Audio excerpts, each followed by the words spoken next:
আজকে আমার মনে অনেক দুঃখ হচ্ছিল, সে কারণে আমি কেঁদে ফেলেছিলাম। হ্যালো এভরিওয়ান, আশা করি তোমরা সকলে ভালো আছো। আমিও খুব ভালো আছি। আর দেখতেই পাচ্ছ, সকালে স্নান করে গোপালকে জলভোগ দিয়ে দিয়েছি। আর তারপরে এসে বেডরুমটাকে গুছিয়ে নিয়েছি, দেখতেই পাচ্ছ।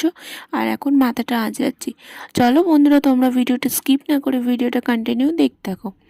তো এই যে এখন রান্না বান্না করব, তার আগে একটু ভালো করে মাথাটা আঁচড়ে নেব, কারণ অনেক দিন ধরে মাথাটা আঁচড়ানো হয় না ভালো করে। উপর উপর করে একটু আঁচড়ে নিই, আর নিচের দিকে লেজের দিকে আমার তো আঁচড়ানোর সময় হয় না। তো আজকে একটু তবুও সময় আছে বলতে একটু মাথাটা আঁচড়ে নেবো। মাল তো ভাজাই হয়েছে, ওখানে মাল গোছানো হচ্ছিলো। সকালে ব্রেকফাস্টে ডিম টোস্ট খেয়েছিলাম, আর আমার জন্য একটু নারকেল রেখে দিয়েছিল, তো সেটা খাবো। তো তার আগে মাথাটাকে ভালো করে আঁচড়ে নিয়ে এই দেখো ভালো করে ছাড়িয়ে নিচ্ছি, কারণ আমার চুলটা না খুব ছোড়া বাঁধে, সে কারণে চুলটাকে ভালো করে আঁচড়ে নিলাম। চুলগুলো উঠে উঠে মাথায়